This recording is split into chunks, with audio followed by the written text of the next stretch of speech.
Gloria a Dios.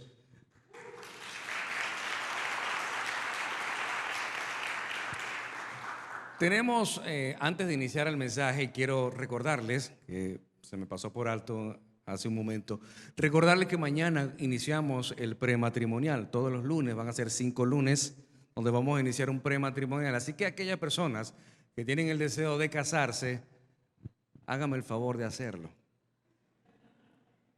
para que haga las cosas bien. Este prematrimonial le va a ayudar a entender si esa es la persona correcta para su vida,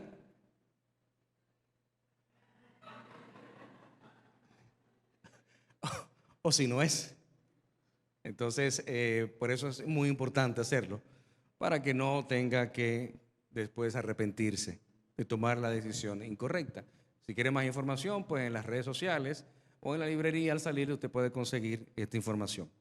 ¿A cuántos les ha sido de bendición esta serie titulada El infierno es real? Ha sido maravillosa esta serie. En lo particular, me ha tocado estudiar y recordar tantas cosas, ¿verdad?, que me fueron enseñadas en mis inicios, hace más de 20 años, cuando comencé a servir a Dios. Y para mí ha sido de gran bendición esta serie, porque hablar del infierno es hablar de la salvación de Jesucristo. Hablar del infierno es hablar del cielo, hablar de Satanás es hablar de Dios, porque realmente si hay un infierno que es real, entonces también hay un cielo que es real. Y por lo tanto, el propósito de esta serie está fundamentado en la salvación de nuestras almas. Y me hace recordar tanto en aquella época cuando estudiaba, la persona quien fue mi pastor, quien fue mi mentor, una persona muy estudiada en la palabra, y aprendía muchísimo de él, absorbía todo. Y recuerdo que lo primero que comencé a estudiar fue el libro de Apocalipsis. Y la gente piensa que el libro de Apocalipsis es algo de terror, son los cuentos de la cripta, o que sencillamente es algo de desastre y destrucción.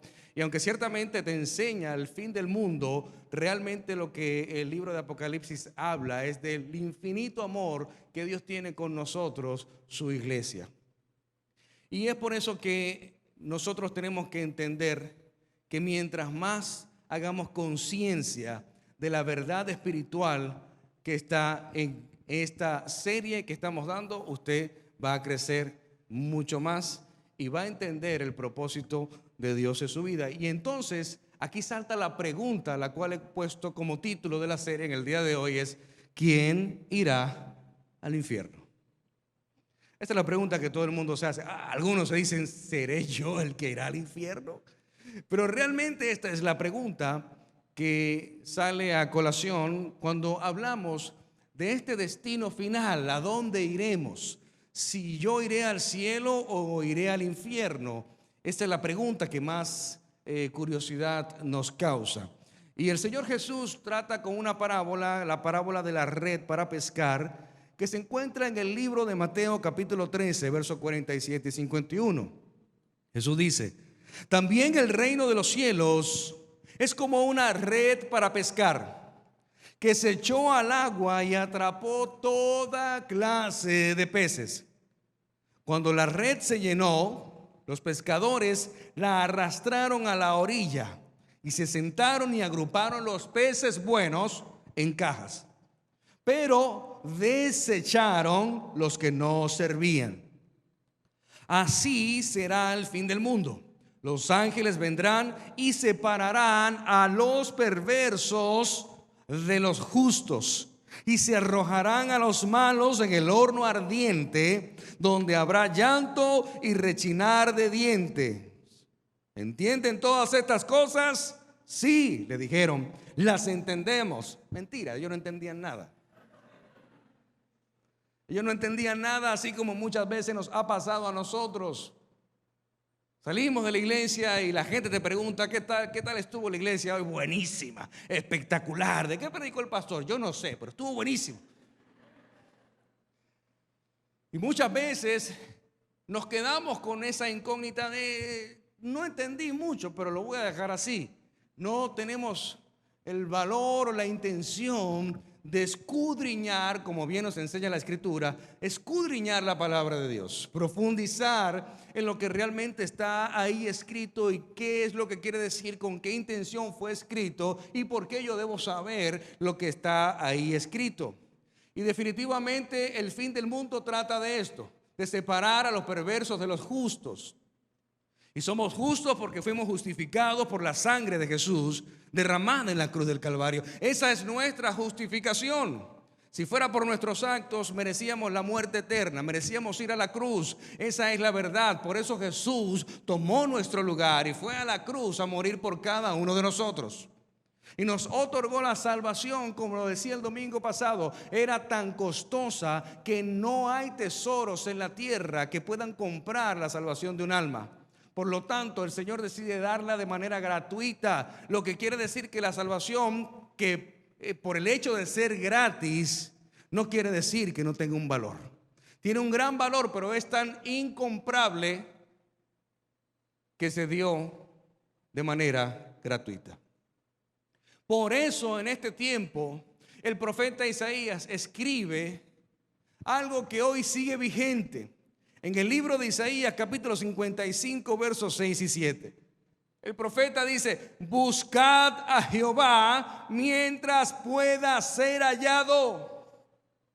Llamadle en tanto que esté cercano. Deje el impío su camino y el hombre inicuo sus pensamientos.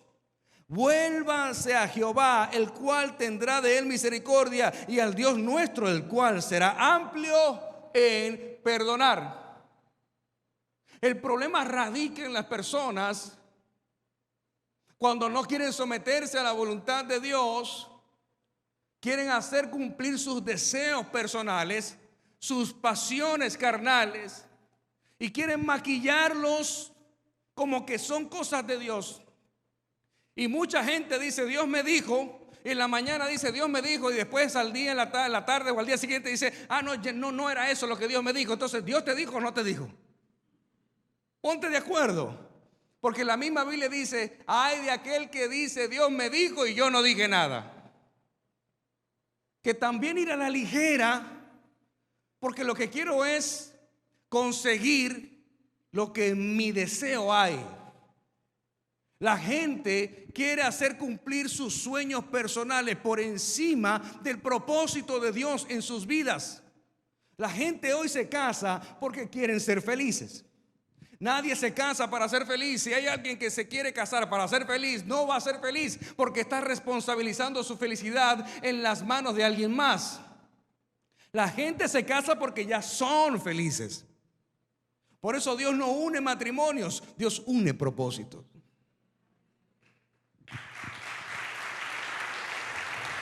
Dios une propósito.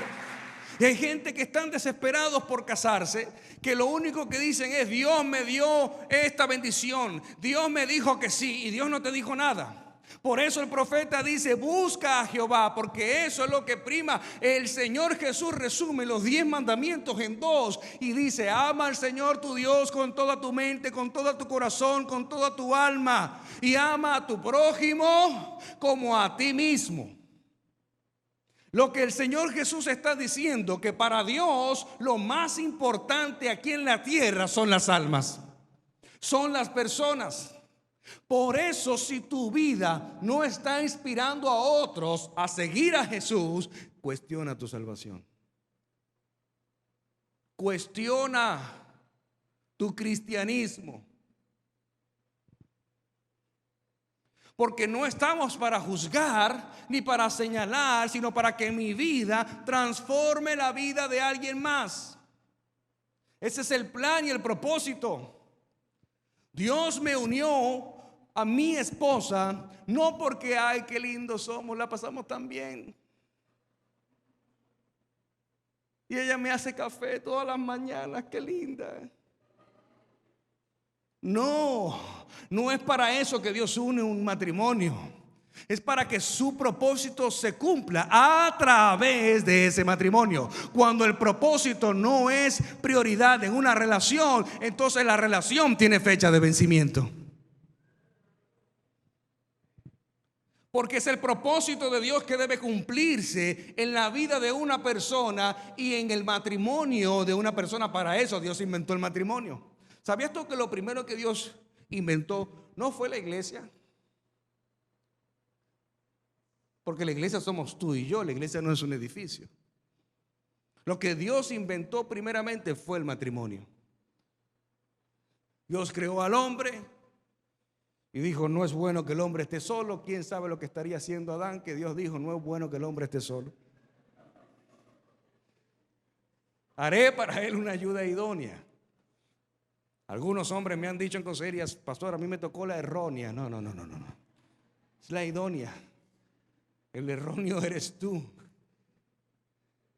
Casaba a una pareja la semana pasada y le leía el versículo cuando dice, el hombre es la cabeza del hogar. Y la gente entiende, y no sé por qué estoy hablando de matrimonio, pero a alguien necesita escuchar esto. La gente entiende que cuando la Biblia dice que el hombre es la cabeza del hogar, es que aquí se dice se hace lo que el hombre dice. Y yo soy el hombre, y yo soy la cabeza, y aquí se hace lo que yo diga. No, eso es machismo. Eso no tiene que ver con la Biblia. Cuando la Biblia dice que el hombre es la cabeza, es que es el responsable mayor en la familia. Es el responsable de amar a la esposa, el responsable de amar a los hijos, de guiarlos, de cuidarlos, y es el responsable de proveer para su casa. Dice la Biblia que el hombre que no provee para su casa es peor que un impío.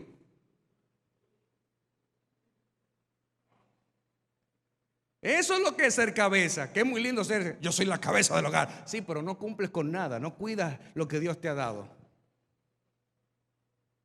Yo no sé si se lo dije tarde porque ya los estaba casando.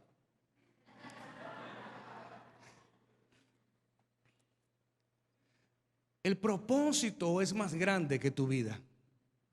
El propósito es más grande que tu matrimonio. El propósito es más grande que tu negocio, que tu empresa. Cuando logras entender esto, entonces todo lo que hagas en el Señor prosperará. Porque está cumpliendo su función aquí en la tierra. Te decía el domingo pasado, Dios te da lo que te da por dos razones. Uno, para que lo disfrutes, y dos, para que aporte al reino de Dios aquí en la tierra. Si tu matrimonio no va a aportar al reino de Dios, entonces va a haber problemas. Va a haber problemas. Si tu vida no está aportando al reino de Dios, entonces vas a tener problemas. La gente dice, pastor, es que tengo muchas situaciones económicas, es que tengo problemas en el trabajo, es que mi empresa está cada día peor y no está produciendo dinero, es que mis hijos están rebeldes, es que mi matrimonio se está perdiendo el amor. Sí, pero todo eso está sucediendo porque el propósito de Dios no se está cumpliendo en una de esas cosas. ¿Hay alguien aquí? Por eso, Primera de Juan 4:8 dice, el que no ama no ha conocido a Dios, porque Dios es amor. Y ciertamente Dios ama al pecador, pero aborrece el pecado. Y cuando aprendes a amar es porque has conocido el amor de Dios. Yo no puedo juzgar a alguien más porque peque diferente a mí. Yo no puedo señalar a alguien más porque peque distinto a mí. Por eso la Biblia es tan clara: arrepiéntanse de sus pecados y confiesen sus pecados los unos con los otros.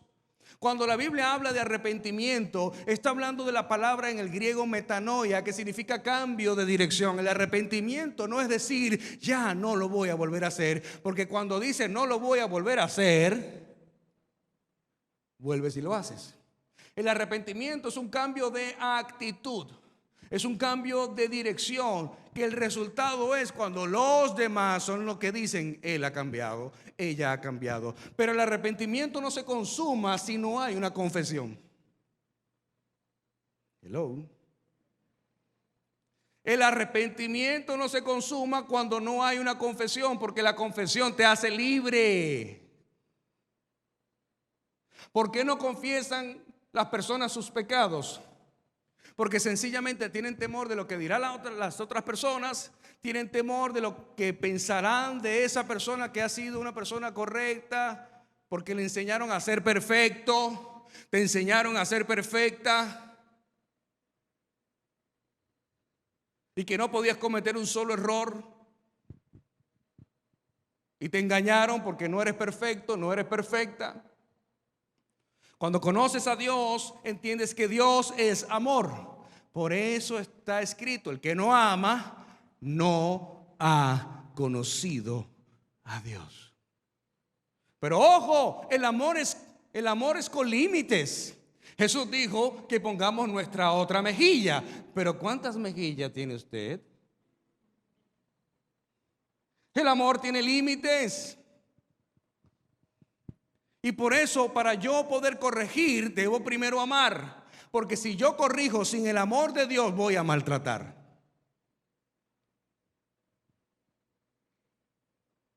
¿Hay alguien aquí?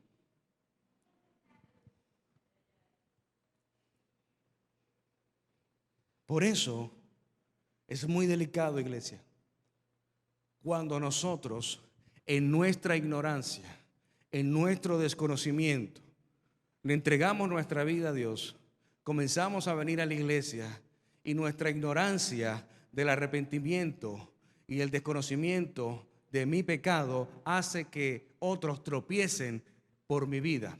Si tu vida no está inspirando a otros a seguir a Jesús, entonces debes cuestionar tu salvación, debes cuestionar tu cristianismo. Pero peor aún, si tu vida no solo no hace a otros inspirar a Jesús, sino que tu vida está haciendo tropezar a otros, hay un juicio sobre la vida de esa persona.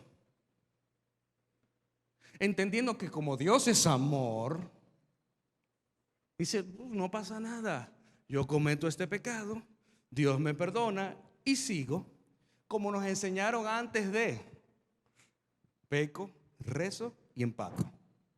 Peco, rezo y empato. Peco, 5 Padre Nuestro, 3 Ave María y empato. Nos enseñaron que no pasa nada, puedes pecar, Dios te va a perdonar. Solamente haz esto y Dios te perdona. No te enseñaron a amar a Dios ni a conocer a Dios como lo que Él es: amor. Entonces nos atrevemos a vivir una vida desordenada aún dentro de la iglesia, y eso hace a otros tropezar. Pero mira lo que Dios dice acerca de esto. En el libro de Marcos, capítulo 9, verso 42 en adelante, dice: si tú haces que uno de estos pequeños que confían en mí caigan en pecado, sería mejor que te arrojaran al mar con una gran piedra de molino atada al cuello. El original dice: ay de aquellos que se metan con mis pequeñitos. Esta palabra, mis pequeñitos, como nuestro Padre Celestial y Jesús está hablando, habla de ese cuidado que Él tiene con nosotros que somos sus hijos. Por eso no importa la situación que vivas o atravieses, el Señor siempre va a estar contigo, siempre te va a cuidar, porque eres la niña de sus ojos. Pero hay de aquellos que en su concupiscencia, porque quieren es hacer el deseo carnal que hay en ellos, y se atreven a decir: Dios me dijo, y están profetizando por los pasillos y diciendo: tengo una palabra de Dios para ti, y el Señor te dice que hagas esto. Y mucha gente, llevándose de estos pseudo profetas, cometen errores en sus vidas que les salen muy costosos. ¿Por qué? Porque están complaciendo sus deseos carnales. Gente que se casa por el simple hecho de que no pueden estar solos, pero Dios no está en medio de eso. Gente que invierten en negocios por el simple hecho de que piensan que van a ser millonarios, pero su pensamiento es ser millonario, no es cumplir el propósito de Dios aquí en la tierra. Entonces, cuando tú tienes un deseo carnal en tu interior, todo lo que hagas y todo lo que busques va a estar alineado a tu deseo carnal. Por ahí dicen que el que busca Entonces este tipo de personas comienzan a preguntar a líderes, consejería: ¿qué tú crees si hago esto? Bueno, no lo deberías hacer, tú no me gustas. ¿Qué tú crees si yo hago esto? Bueno, la Biblia dice que no, tú no me gustas. ¿Qué tú crees si yo hago esto? Mira, pero eso está bien. Esto era lo que yo quería escuchar. Porque es tu deseo carnal. Cuando no te gusta lo que la autoridad de Dios te dice, entonces el problema está en ti. Si yo puse aquí, ahí nadie decía amén.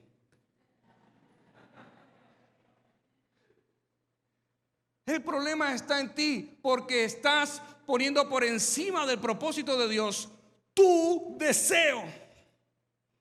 Ay, es que a mí no me entiende. No, tú mismo no te entiendes, porque el peor enemigo del ser humano es la ignorancia de sí mismo.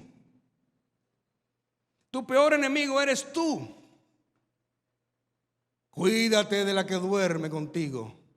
Está hablando de la carne, no de tu esposa.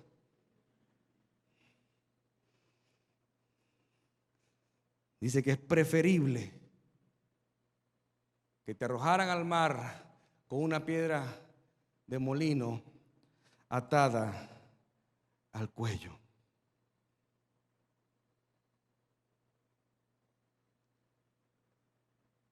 Dice: si tu mano te hace pecar, ¿qué dice? Córtala. Tenemos al final del servicio varios serruchos. ¿Por qué dirá la mano? Porque con la misma mano que levantas los domingos para adorar a Dios, con esa misma mano haces cosas indebidas. Con esa misma mano golpeas, maltratas, y eso también.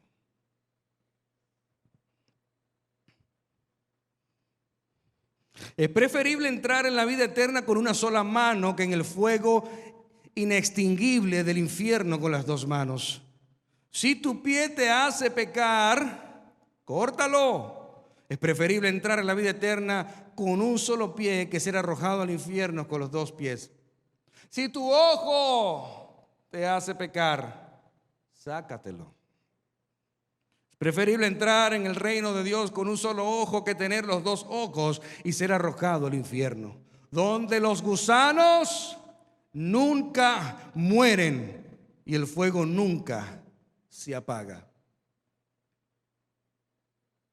¿Por qué hablará del pie, de la mano y del ojo? Porque son las cosas que te hacen pecar. Tú sabes las cosas que haces con tu mano. Tú solo sabes las cosas que ves con tus ojos. Y tú sabes a dónde te llevan los pies, a ese lugar donde no debes ir. La Biblia es muy clara. El que tenga oídos para oír, que oiga. Y a este tipo de personas, mira cómo Jesús les llama. En Mateo 23:33 les dice un piropo: serpientes, hijos de víboras, ¿cómo escaparán del juicio del infierno? Por lo tanto, les envío profetas, hombres sabios y maestros de la ley religiosa. A algunos los matarán crucificándolos y a otros los azotarán con látigo en las sinagogas y los perseguirán de ciudad en ciudad. Es lo que estamos viviendo hoy en día, iglesia. Hoy en día, cualquier manifestación en contra de la vida, del orgullo gay, no sé qué tiene de orgullo, o simplemente marchando en contra de los principios, leyes y estatutos de Dios, es normal. Pero si usted quiere marchar con la Biblia, entonces te meterán preso. Porque estamos viviendo los últimos tiempos de la persecución, donde a lo bueno llaman malo y a lo malo llaman bueno. A mí no me extraña nada de eso. Por eso es importante yo darles este mensaje: arrepiéntanse de sus pecados, confiénselos, apártense de ellos y alcanzarán la misericordia de Dios.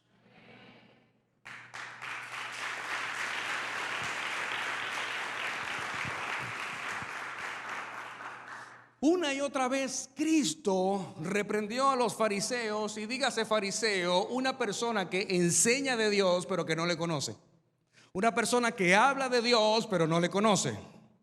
Y los reprende por su observancia meticulosa de la ley externa, es decir, de lo que se ve, de lo ceremonial, de los rituales. Y sobre todo del abandono sin sentido de las exigencias morales de la ley. En pocas palabras, ellos estaban más preocupados por lo que parecía ser justo, no por lo que es verdaderamente justo, sino por lo que parecía. Ellos estaban dispuestos, los fariseos, estas serpientes, ellos estaban dispuestos a tolerar y aceptar los más groseros pecados del corazón, que son los pecados que no se ven.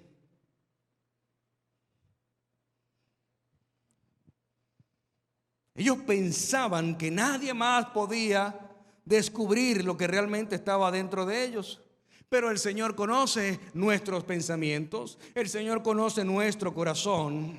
Y por eso Jesús los compara con criptas elegantes, es decir, con un ataúd, con un sepulcro blanqueado les llama.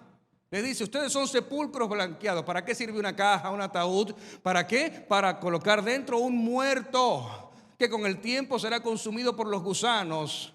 Y lo único que hay allí es un cadáver, muerte, hedor. Pero veo muchos ataúd hasta con detalles en oro. Y Jesús compara a este tipo de personas como eso, como un ataúd, sepulcros blanqueados, les dice. Por fuera se ven muy bien, pero por dentro están llenos de codicia y maldad, dice Jesús. Y lo dice en el libro de Mateo 23:25. Ay de vosotros, escribas y fariseos hipócritas. Otro piropo más. Serpientes, hijos de víboras, hipócritas. Porque limpian lo de fuera del vaso y el plato, pero por dentro están llenos de robo e injusticia. Fariseo ciego, limpia primero lo de dentro del vaso y del plato, para que también por fuera sea limpio. Ay de vosotros, escribas y fariseos hipócritas, porque son semejantes a sepulcros blanqueados, que por fuera a la verdad se muestran hermosos, mas por dentro están llenos de huesos de muerto y de toda inmundicia. Ay también vosotros, por fuera la verdad se muestran justos a los hombres, pero por dentro están llenos de hipocresía e iniquidad. La enseñanza de los fariseos había adoctrinado esta noción en la gente, que creían que los malos pensamientos no eran pecado, siempre y cuando no se conviertan en acciones.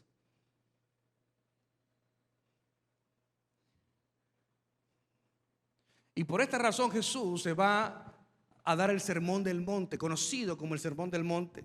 Y en Juan 8:1 en adelante dice que él se fue al monte de los olivos y por la mañana volvió al templo y todo el pueblo vino a él y sentado a él enseñaba. Entonces los escribas y los fariseos le trajeron una mujer sorprendida en el acto de adulterio y poniéndola al medio le dijeron: maestro, esta mujer ha sido sorprendida en el acto mismo de adulterio y en la ley de Moisés manda apedrear a tales mujeres. Tú pues, ¿qué dices? Lo curioso de esta historia es que los hombres la encontraron en pleno acto de adulterio y la llevaron donde Jesús. ¿Y el hombre dónde quedó? ¿Dónde quedó el hombre? ¿O será que era un plan de los fariseos donde le pagaron a este hombre para luego llevar a esta mujer donde Jesús y hacerle ver a Jesús que ciertamente la ley de Moisés decía que había que apedrear a tales personas que incurran en actos de adulterio? Y Jesús tenía que apedrearla y era el momento perfecto para encarcelar a Jesús y crucificarlo. Miren todo lo maquiavélico que son este tipo de personas. Planifican la maldad. Fue sorprendida. Ellos entraron y, ¡oh! Ven acá tú. Y al hombre, vístete y busca tu cheque. Llegan donde Jesús y le dicen, ¿qué tú dices entonces? Y el verso 6 dice más, esto decían tentándole, ¿para qué? Poder acusarle. Pero Jesús, inclinado hacia el suelo, escribía en tierra con el dedo. Los grandes teólogos y rabinos dicen que Jesús, aunque no lo dice la Biblia, pero ellos dicen que Jesús comenzó a escribir en la tierra y escribía los pecados de cada uno de ellos que estaban allí con piedra en mano, esperando que Jesús dijera que sí para ellos apedrear a esta mujer. Yo me imagino a Jesús escribiendo los pecados de ellos. Fulano, estafador. Fulano también se acostaba con esta mujer. Sí, porque así son. Porque fuera de los cristianos, qué pocos hombres son. No tienen hombría, que no es lo mismo que machismo, ojo. Y ahí estaban Jesús escribiendo, pero como insistían en preguntarle, se enderezó y le dijo, pues el que esté de ustedes sin pecado, sea el primero en arrojar la piedra contra ella. Porque tú no puedes criticar a otro porque peque distinto a ti. No puedes juzgar a otra persona porque peque diferente a ti. No puedes señalar el pecado de alguien cuando tú ocultas el tuyo en tu corazón. Y Jesús, como buen coach, le pasó la pelota a ellos y le dijo, pues bueno, si alguno de ustedes no tiene pecado, y él los escribió todo en la arena, adelante. Y dice que inclinándose de nuevo al suelo, siguió escribiendo en tierra. Pero ellos, al oír esto, acusados por su conciencia, salieron uno a uno. Acusados por su conciencia. Porque todos ellos sabían los pecados que cometían y cuál era su destino. Comenzaron a salir uno a uno, desde los más viejos hasta los más pequeños, y solo quedó Jesús y la mujer en medio. Y en el verso 10, enderezándose Jesús y no viendo a nadie sino a la mujer, le dijo, mujer, ¿dónde están los que te acusan? No, ¿ninguno te condenó? Ella dijo, ninguno, Señor. Entonces Jesús le dice, no te condeno, ahora vete y no peques más. No es que Jesús aprobó el pecado, es que la corrigió, se arrepintió, él la perdonó y la sentencia es, no peques más. Por eso, si tu vida no está inspirando a otros a seguir a Jesús, entonces hay algo que no estás haciendo bien en tu vida. Hay algo que no estás haciendo bien. Y peor aún, si tu vida, mostrando una apariencia blanqueada, pero por dentro es otra cosa, entonces vas a hacer tropezar a mucha gente. Y sobre ti caerá un juicio enorme. En esta historia bíblica se muestra el pecado de la carne versus el pecado del corazón. El pecado de la carne representado por esta mujer adúltera, un pecado que se podía ver, un pecado que se le podía tomar una foto, un pecado que se podía extorsionar a esta mujer y sacarle dinero, a cualquier cosa que la mente maquiavélica pudiera planificar. Es el pecado de la carne el que se ve.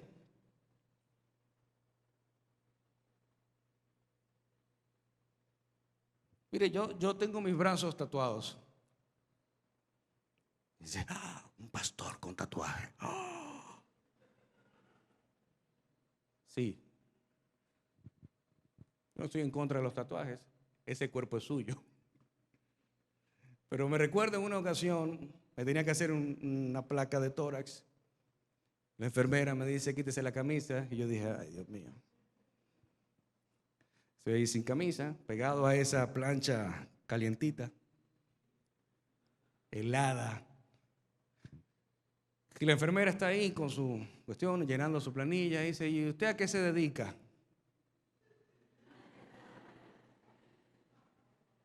Pastor. ¿Cómo? Pastor. Hable fuerte que no le oigo. ¿A qué se dedica? Soy pastor. Y con todos esos tatuajes.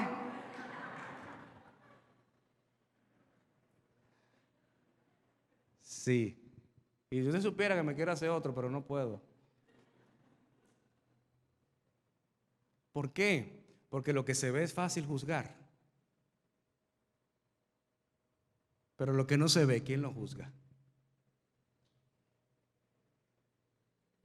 Dice la Biblia que el hombre ve lo que está delante de sus ojos, mas Dios ve el corazón.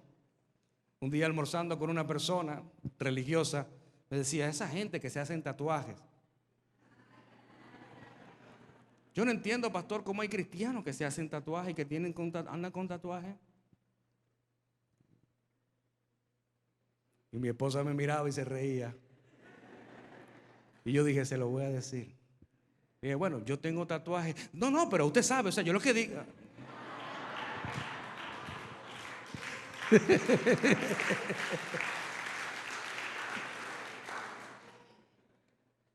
Los pecados del corazón son los que más daño te hacen. Por eso la Biblia dice, arrepiéntete y confiésalo, porque cuando lo sacas, ¿sabes lo que sucede? Te declaras libre y no hay condenación. Ya Satanás no puede someterte, ya Satanás no puede chantajearte, ya Satanás no puede extorsionarte, sino que cuando te arrepientes de verdad, genuinamente, el arrepentimiento genuino se consuma con la confesión de tu pecado, y cuando confiesas tu pecado de manera genuina, eres completamente libre y propiedad de Dios. ¿Cuántos dicen amén a eso?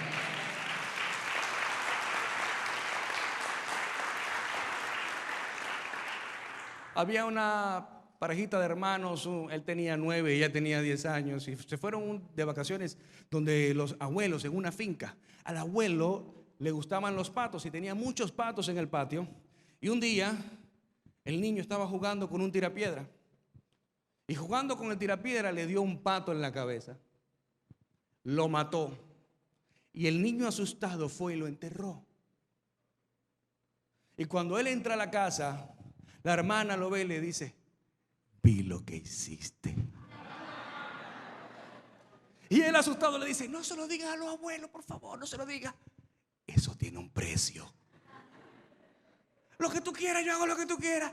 Sí. Y al día siguiente la abuela le dice, bueno, mi hija, aunque esté de vacaciones, vamos a hacer tareas. Y ella se volteó y dijo, mi hermano está muy deseoso de ayudarme, ¿verdad que sí? Y al día siguiente la abuela le dice, hoy te toca fregar conmigo. No, abuela, mi hermanito me dijo que hoy él quería fregar los platos. Y al día siguiente la abuela, hoy toca cortar el césped y arreglar el jardín. Ay, abuela, qué casualidad. Mi hermanito dijo que a él le encantaría hacerlo, ¿verdad que sí? Y le decía al oído, si no se lo voy a decir al abuelo. Bueno, usted sabrá, las vacaciones de ese pobre niño se convirtieron en un infierno. Y agarró y se cansó y dijo, ya no más, Satanás. ¿Qué digo, hermana?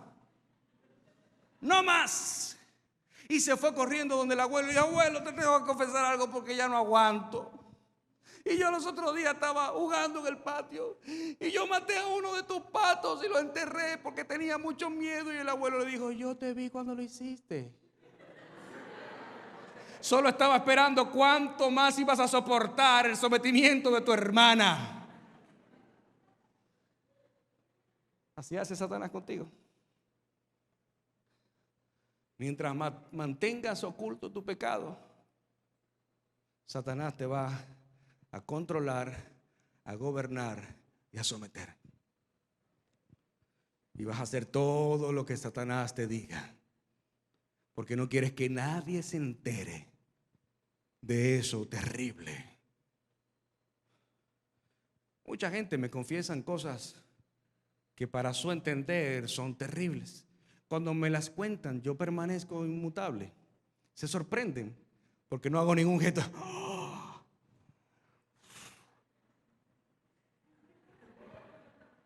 No. Digo, mira, ¿sabes qué? Si estás arrepentido, si estás arrepentida, Dios te perdona. pero vete y no peques más. Vas a tener altas y bajas. No eres perfecto, no eres perfecta. Vas a cometer errores, claro que sí. Pero siempre que vas de la mano del Señor y cometes un error, vas directo a su presencia. Y desarrollas liderazgo, desarrollas hábitos, disciplina, determinación. ¡Ay, que yo soy débil y por eso es que siempre caigo en adulterio! No, ya a ti te encanta el adulterio, que es otra cosa. Y te va a llevar el diablo, literalmente lo digo. Porque no puede ser posible que tú, ¡ay, que yo soy débil! Y como soy débil, no, pero dice la palabra, diga el débil, fuerte soy, porque en mi debilidad es donde Él se hace fuerte. Pero yo entrego mi debilidad primero a Dios de la manera correcta para que así Él se haga fuerte. ¿Cuántos dicen amén?